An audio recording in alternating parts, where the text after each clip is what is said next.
If maybe not exactly worth a 28-year wait, it was certainly worth the build-up here in Phoenix for Game 1 of the Finals, with the hometown Suns walking away with a 118-105 win here in Game 1. Lots of happy Suns fans leaving Phoenix Suns Arena. Giannis Antetokounmpo answered the question, would he play? Yes. Played pretty well for the most part, had an impact, but not enough to stop Phoenix, which jumped out early. Devin Booker with 16 of his 22 in the first half when the Suns set the tone offensively, and then Chris Paul, as he has done so often in these playoffs, took over. Taking advantage of defensive switches, he went for 27 through three quarters and kept it up with a 32-point night. 9 assists along the way. Booker actually finished with 27, and a monster night from DeAndre Ayton with 22 points and 19 rebounds. Historic, in fact, as Phoenix wins it 118-105. Welcome in. It's Game Time Live at the Finals, presented by YouTube TV. We got our friends behind us. We got champions here on the set. Steve Smith, Isaiah Thomas, and joining us remotely, Shaquille O'Neal and Kenny Smith. I'll turn to the fellas who are in the arena along with us. First of all, so great to be here and to have this atmosphere again for the Finals. What struck you about Game 1 here, Smitty? Well, it started off, Isaiah, when you looked at it, Devin Booker set the tone for me in the first quarter, getting a chance to get in rhythm. But in that third quarter, I still can't understand how they going to quit switching 1-5 pick and roll, and Chris Paul, Devin Booker, and the entire Suns team got whatever they wanted in that third quarter with that 1-5 switching of pick and rolls of the Milwaukee Bucks. Adjustments, not for the Milwaukee Bucks. I couldn't agree with you more. I mean, that's the thing that stood out to me the most. Yeah. Chris Paul in the third quarter, Devin Booker really taking turns against Lopez. They figured out the Milwaukee defense. Once they figured out the defense, they let Paul play in the middle of the floor. And you cannot let a point guard this good with this kind of skill stay in the middle of the floor, matched up against a 7-foot center. It's a point guard's dream, and Chris Paul lived it tonight. Brook Lopez is a much improved defensive player, but he is a fish out of water in that situation against Paul or Booker. Likewise, Bobby Portis. They were targeting him when Lopez came out of the game. Bucks went a little smaller at the beginning of the fourth quarter, and that's something to watch for as this series progresses. Shaq, for you, watching at home, what's your takeaway from Game 1? Well, I thought, Phoenix played well. I thought the others played great. DeAndre Ayton, as a big man, great start his first finals. I'm really proud of him. It's nice, and Isaiah and Steve and Kenny knows about this. It's nice when you can have a 1-2 punch.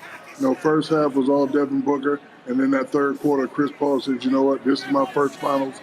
I'm going to work. I know what I got to do. But the others played great. The dancer played great. He played with great energy. They fed off the energy off the crowd, and they did what they're supposed to do. As for Milwaukee, if they're going to win, the 1-2 punch for Milwaukee has to be remarkable. In the pregame we talked about the two meetings between Milwaukee and Phoenix. How Giannis averaged 40. He's going to have to probably average around that, to get a win. Kenny, to you, what did you see here in Game 1 tonight? Well, I'm probably going to reiterate what Steve and Isaiah said. First of all, you think about this. If Chris Paul was guarding Lopez in the post, would they come double? You'd be like, yeah, they come double him. So why, when Lopez is guarding Chris Paul on the perimeter, that you allow him to play one-on-one? It's like it looks like the silliest thing that you've ever seen. If you're a point guard at any magnitude who can score the basketball, you go, this is exactly what I want. If you're a post guy, you go, this is what I want. So I don't understand it. It looks very similar to Atlanta Game 1 when they had the drop defense, and that didn't work against Trae Young. They're going to have to make the adjustment, either go small or you're going to have to double the pick and roll or hedge and get over. You cannot you would never let Brook Lopez play one-on-one in the post against Chris Paul. No team would do that. So why would you do it in reverse? That's the logic if you're a fan at home. That's how simple it is. Yeah, it was baffling for those of us watching it take place because of how long it went on for the Bucks with this defensive switching and putting Lopez and then Portis out on that island repeatedly. You know, Isaiah, Matt, Kenny, and Shaq, I understand if the guy couldn't get over, he got hung up on the pick. But it was almost an automatic switch. It was easy. Yeah. If you're going to come out, you got to at least try to get over, like Kenny said. Also for me is fight as the team. I'm going to make an adjustment if the coach is not going to make an adjustment. We're going to do something differently because it was just too easy. It looks like they was playing practice run through the offense against the Milwaukee Bucks defense. So I do have a question if I could ask. Yeah, please. Isaiah, if you played in this modern day era and you could just pick out the defender and say, that's the guy I want to guard me because they're going to switch. How many? Now, you almost did you lead the league in scoring one year or come close to it? I don't remember. You and Kelly Chapuka. But how many points in game would you average? Because you're very similar in size and stature. In a season, if you could pick out every single time which guy to guard. I mean, easy 40, especially if they're going to let me shoot the basketball as often as the point guard gets to shoot it.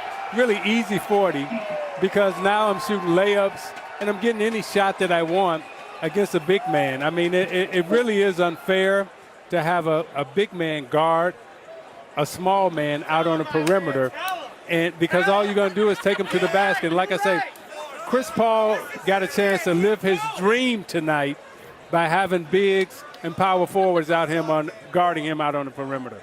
Well, we'll get into that a little deeper as we continue on. Right now, let's welcome in Mikal Bridges, fresh off his very first NBA Finals game and a win nonetheless. He had 14 tonight, knocked down a couple of threes as well. Mikal, thanks for being with us. You, like everybody else on the floor, aside from Jay Crowder, was experiencing this for the very first time. Yep. What's your takeaway from your first Finals taste?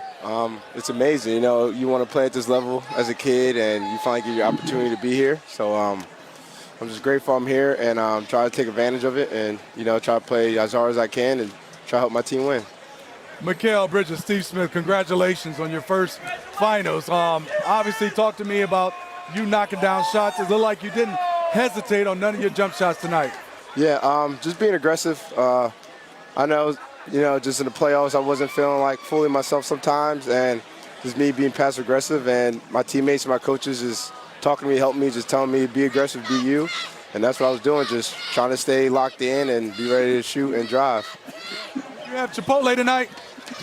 What time is it? It's going to be, I didn't have it today, but it's probably close, so I'll have it tomorrow. All right. But this is Isaiah, and I just want to say, hey, congratulations on your first outing and a win. And just talk to me about your preparation in terms of your defensive schemes and your offensive schemes that you tried to implement tonight, and how effective were they? For defense first, just knowing the matchups starting off on Middleton and knowing, it's not one-on-one, but, just locking in and knowing his tendencies, watching film when I guard him and things like that. So just trying to lock in. I know I got my teammates behind me for the help, so trying to just play my ways and, make it tough for them. And offensively, just, CP and Book, they're the guys, and I'm just, whenever they need me, I'm just going to be there to try to get them assists and some easy ones. Mikal, congratulations. I know you played some big games at Villanova, but none as big as the NBA Finals. Mm-hmm. My question, because the first time I was there, I don't know because of COVID if it's different. After practice and having every single media person either talk to you or try to talk to you, was that overwhelming on your first time seeing it? No, not really. I think the championships we had, them Final Fours, them things, they're crazy. You go in there on a practice day and you're talking to media for about longer than you are on the court. So I think I'm used to that with the media-wise, and knowing the right things to say, coming from Coach Wright, we practice things like that. So okay, big time, my bad. So we train for the media, man. We train for media back in Nova. So that was the easy part. The hardest part is coming out here and playing against this Milwaukee team and trying to beat them and stop them every time and try to get a win. Mikal, Shaq here. Great poise tonight. You shot the ball well. My question is not about you. My question is about your teammate, Andre Ayton. I know this is his first time here. He's playing like a veteran. Who's getting in his ear telling him what to do, how to play? Because he's been dominant all playoff series long. Yeah, honestly, he flipped it. I don't know what he did. What might be, I don't know. But that first playoff series, he just turned to a whole different player that I've never seen, or I have seen, but not all the time. And he started off strong, and just keep going and taking the matchups with the next series against Jokic and stuff. So he's just, I don't know who talked to him, but we stay on him. But I know I ain't say nothing to him for that Lakers series and how he was dominating. So kudos to him, just straight him. Hey, Chris Paul did not have a great start to his first NBA Finals, but he got it going again in the third quarter with 16 of his 32 on the night. When he got all those switches. What did it mean to you guys to see him performing as you saw in the closeout game against the Clippers and get it going in that third? It's CP3, man. What else you want me to say? This is a guy that when I was a kid looking up, seeing him, knowing he's going to be a Hall of Famer, wishing, dang, CP been in the league. He deserves a ring, and now